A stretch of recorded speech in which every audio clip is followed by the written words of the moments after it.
Hello, DTNS and DTH audience. Welcome to another Live With It. I am Sarah Lane. We haven't been here for a while, but we're very excited to be back with you, Scott Johnson. Ooh, I feel like it's been ages since I've done this with you. I know you've had a couple since I've been here, but yeah, it's been a long time since we've lived with it. Well, you know, what's interesting and what I think is going to be what we do going forward over the next year, 2025, believe it or not, is right around the corner.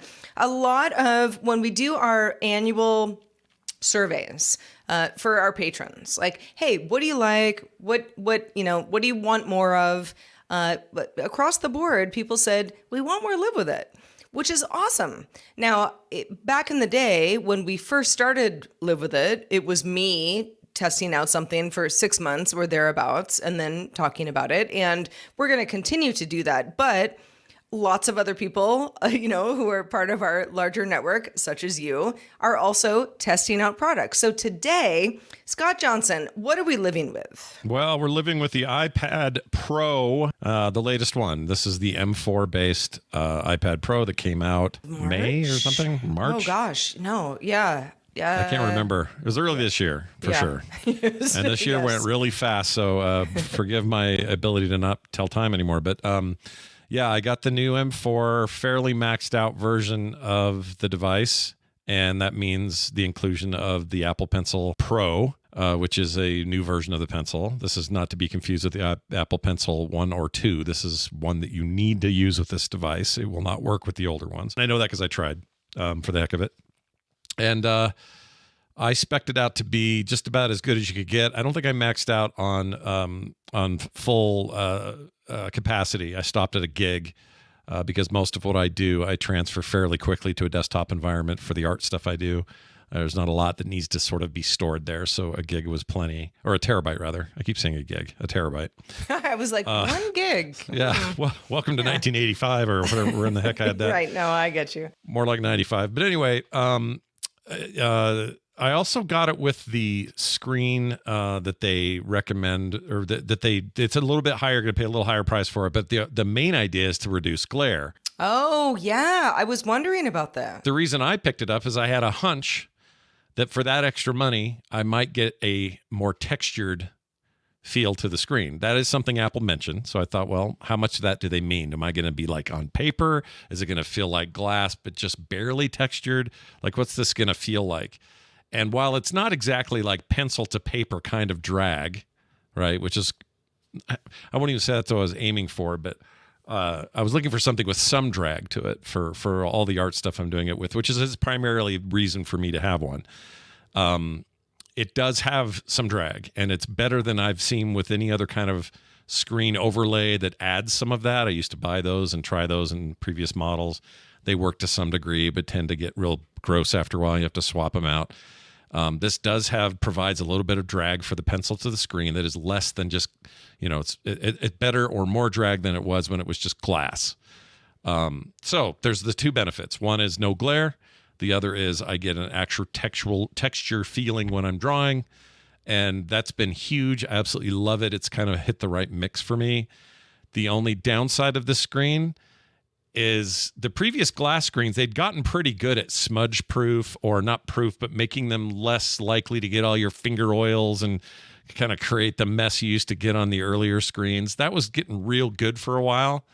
This new microtexture thing brings all of that back. So it's the only downside is lots of fingerprints. When you turn this thing off, you can see it from a mile away. The new texture glass is nano texture. I knew it was something like that. Yeah, something like that. So I would think that would be less fingerprint, of an issue. Because, you would think. Yeah. Because, That's what I more thought gloss, too. more fingerprints. That's what I thought too. You're not going to be able to really tell here, but as I hold this up, you'll see that the reflection you're getting from a pretty big light in this room, this office, is not really, it's not giving you any glare necessarily. It's just sort of saying, well, there is definitely a light source there, but it's diffused. It's matte. And I wish if you look at the edge, the bezel there, see how that reflection on the bezel, that's the old glass style, and that's how your whole screen used to be with light. This gets rid of that and diffuses light. The result is a viewing angle of almost any angle. This is even shooting well, which is crazy because you usually get so much glare. You can look at it from just about any angle and you'll see it. You're not going to have any washout. So that's the other advantage of the nano texture. But as you can see, look at all my sweet fingerprints. You can really pick those up on there. You do definitely see them. Yeah. Yeah. More than maybe you're used to. They come off easy. You take a cloth, microfiber cloth, and it's fine. It's not a big deal. But and I feel like that really that is just a trade-off with anything that is a touch screen. Yeah. The other advantage is the thinness. Look how thin that is compared to what we're used to with the Pro. It's a very thin device. I'm not sure.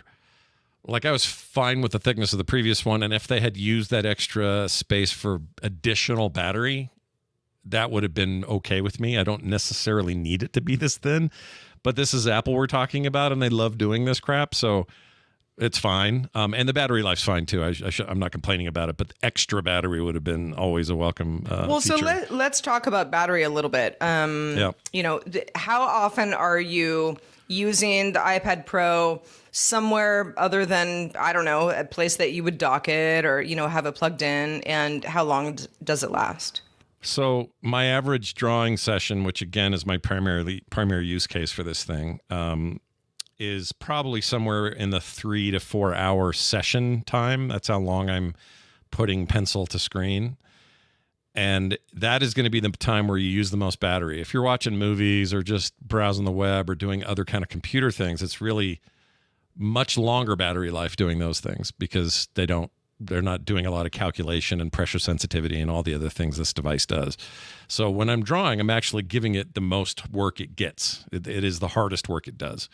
And as a result, I might go from 100% when I start down to 60% on the device and maybe 70% on the pencil. And that's good. That's great. That's actually way better than my previous model, which was 2 models back. I didn't get the one right before this one because it wasn't much of an upgrade. So that's an improvement in both cases in terms of battery life. But it is going to be the biggest workout these devices get. When you're drawing on them a lot, there's a lot of calculation happening. With this or any tablet, that's really where they really get their biggest workouts. And turns out that M4 chip is very efficient and does a great job of conserving battery while at the same time giving me more layers, giving me faster response, less latency, all that stuff. Overall, like I'll just give you a quick overall and we can get into some specifics here. Overall, for the use case of an illustrator, somebody working in various kinds of software, I use a lot of Procreate. Recently been giving Fresco or is it Fresco? Fresco. I always forget what they call it. Fresco's the drink, isn't it?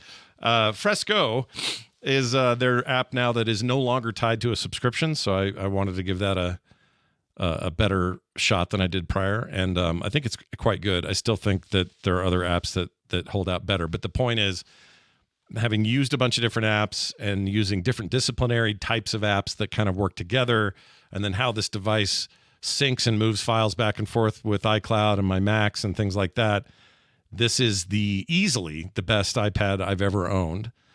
And for the price, it better be. But as usual, I'm going to argue for people who say, well, I know everyone's using these now and it's kind of becoming a standard for illustrators and graphic artists and all of that. But I still think, maybe I should get the desktop, a Wacom or something like that and save some money. Here's the truth. You will not save money doing that. And I like Wacom. They're fine. It's just that for the price, for what this will do, you'll spend less money on this thing than you ever will for a desktop solution, which will also require the computer itself to be attached to it all the time.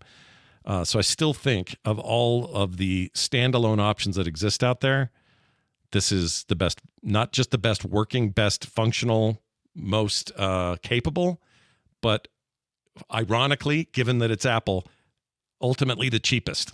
And that's weird to say. As you've been talking about your specific model, I was going through, apple.com and being like, all right, if I were to buy what I think Scott has, we got 1 terabyte, we got the nano texture glass. I don't know if you got Wi-Fi plus cellular or only Wi-Fi. Not cellular, just Wi-Fi. Just Wi-Fi, yeah, because you work from home predominantly. So even when I take it around, I just tether to my phone. So it's like I'm with you on that. I had a cellular plan for an iPad in the past, and it just didn't make a lot of sense, even for my Apple Watch. I've always got my phone with me. I never leave my phone, away, so it didn't work. But okay, so we're talking for this. We're talking $2,000. Yeah, about $2,000 is about what you're going to pay. Now, if you're going to pay for an equivalent desktop capable device that you like a Wacom that you would tie to your computer, or even a competing tablet that's portable like this, you either are going to not have a bunch of the features or capability, or on the desktop case, you're going to spend more money. They're more than that amount of money. You're going to spend closer to, depends on which model, but you could spend upwards of $4,000 to $6,000 for a desktop solution. And those are kind of considered, standard in the industry, meaning if you go to a studio and they've got a whole floor full of artists working all day on whatever, they do, the standard is to have a big desktop thing. And in a corporate world, that would make sense. But even there, you're starting to see these infiltrate because people want to be able to take them on the go. You can also tether them to desktops via wireless technologies that work extremely well, shockingly well.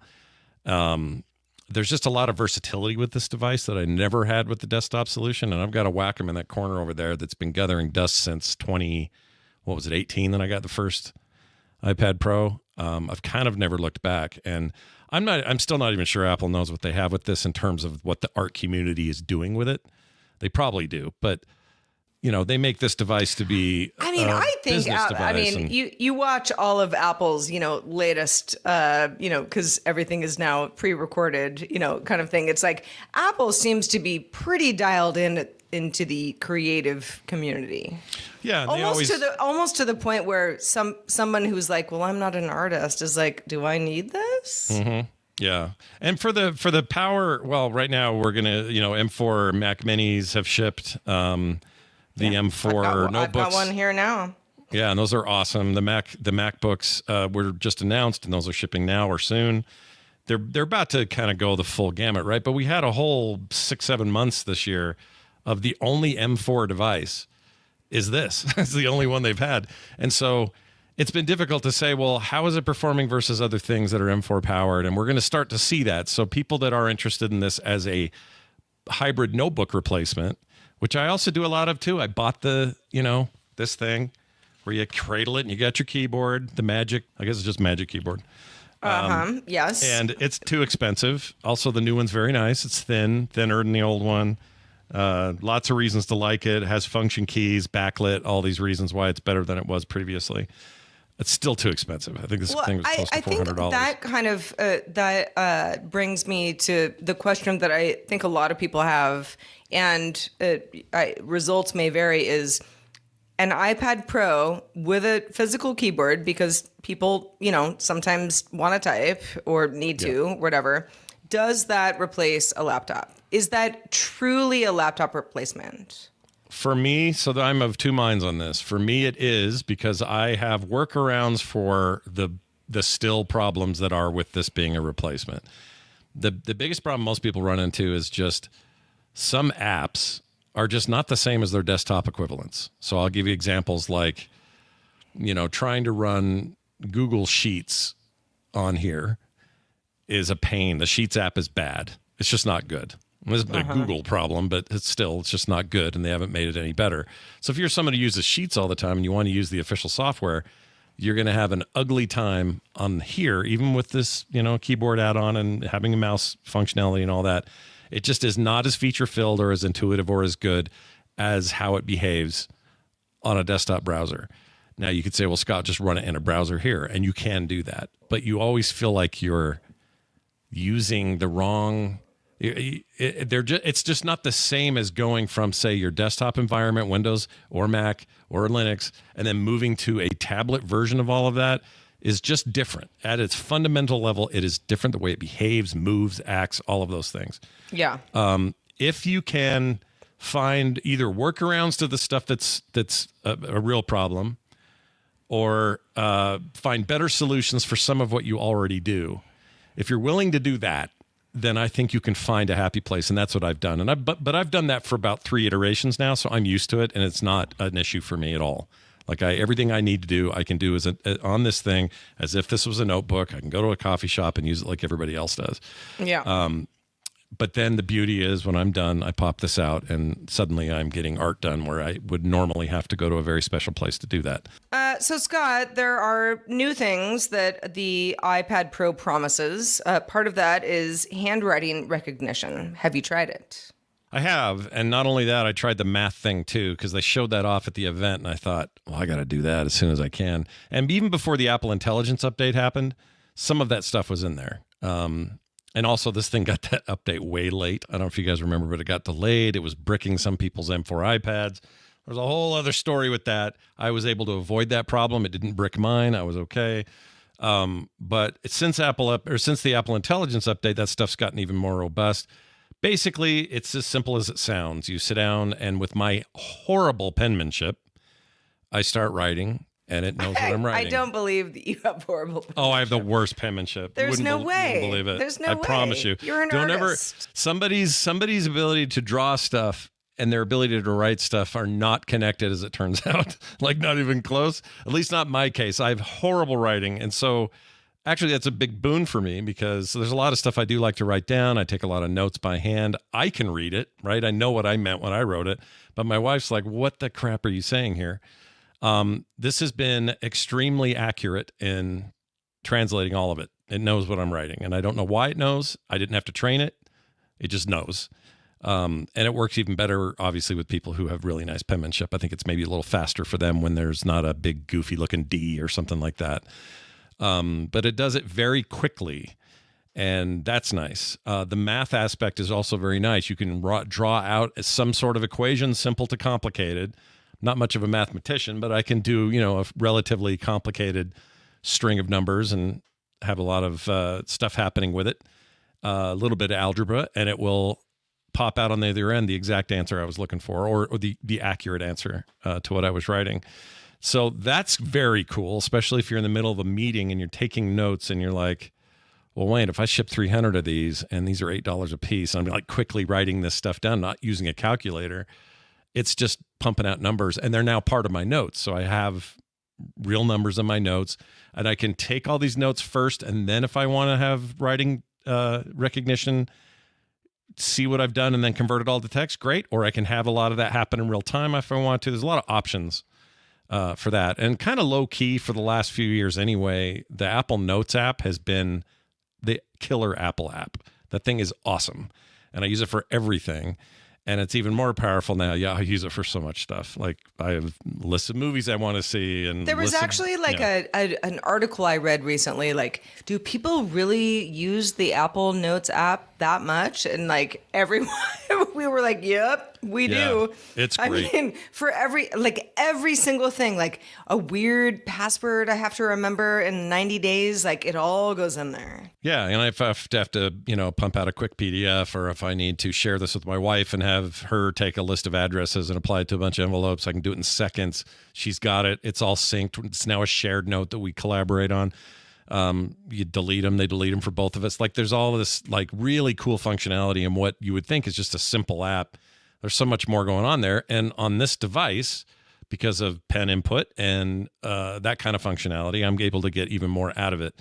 So that has been just wonderful, the way that thing works.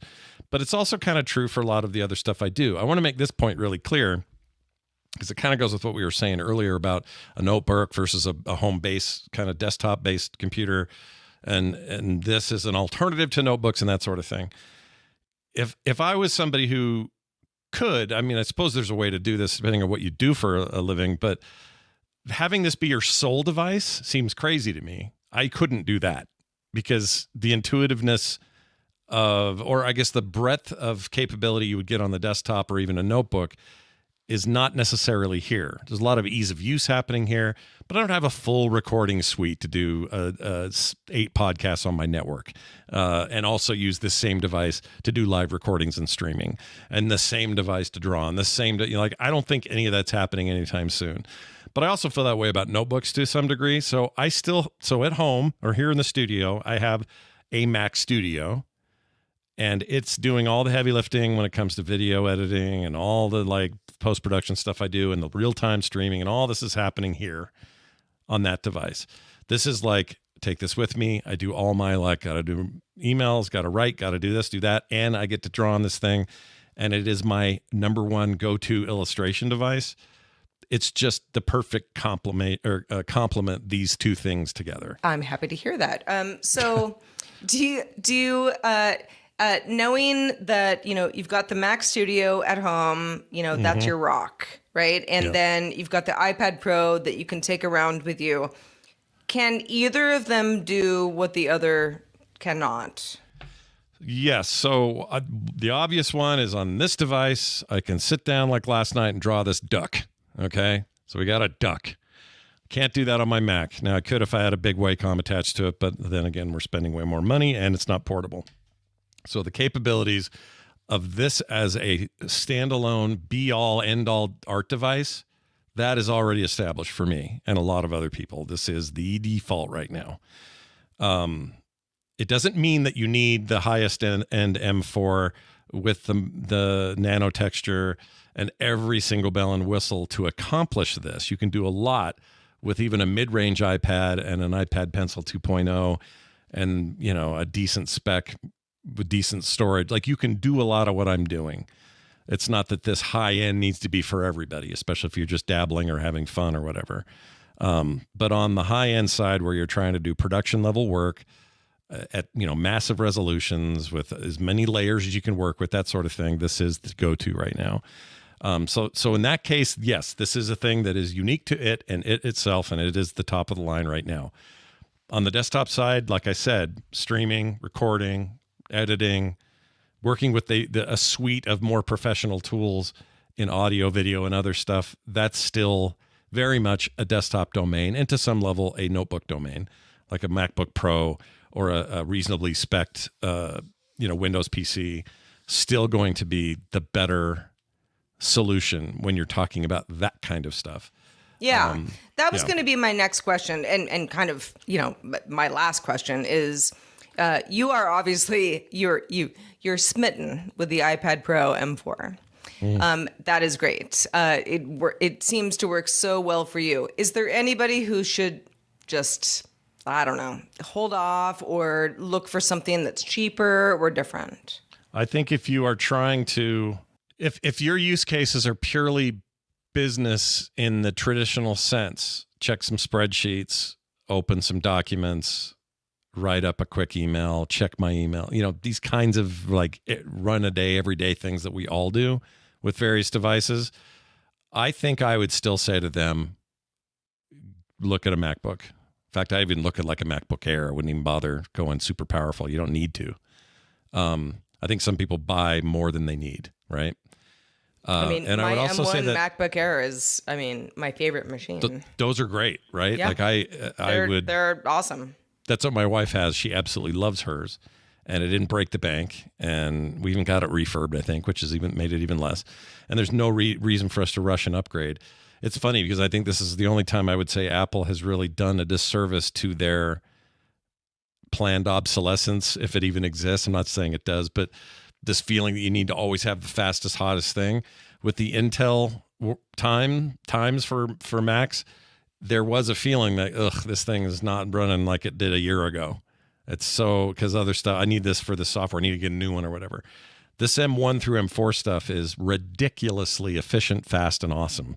Like they undersold what these chips were going to do. And I am continually blown away by them. You can get a lot further with one than you could in the past, I guess is what I'm saying.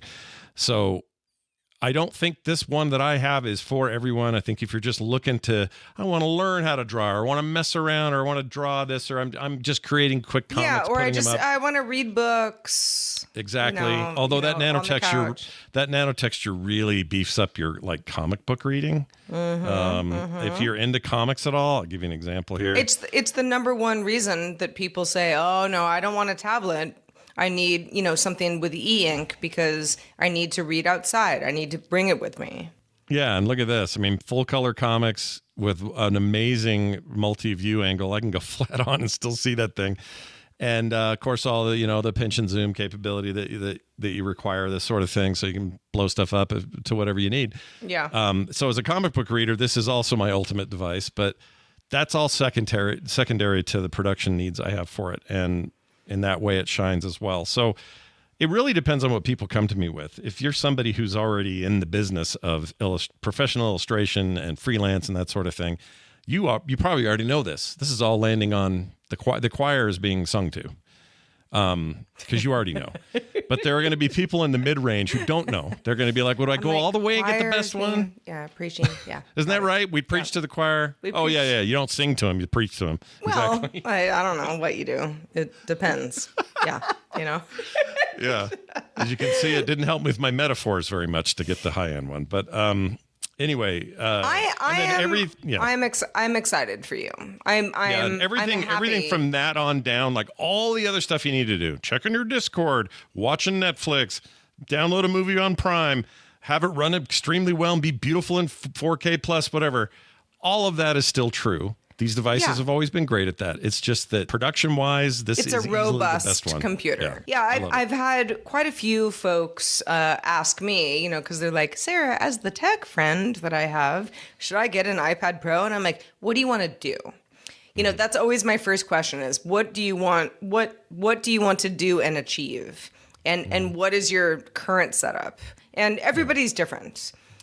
For you, it makes perfect sense that this has been a device that gives you some opportunity to get creative and not just sit, at one desk all day. You can do different stuff. And, for the creative folks among us, and I know you're out there, everybody, that counts for a lot. Yeah, and if you're home listening to this, I'll just say this one last thing. If you've heard this and you're like, "This is interesting, but I'm not really sure where I fit in with where I need to buy or where I should be thinking about this," feel free to reach out. Like, contact these guys. They'll reach me.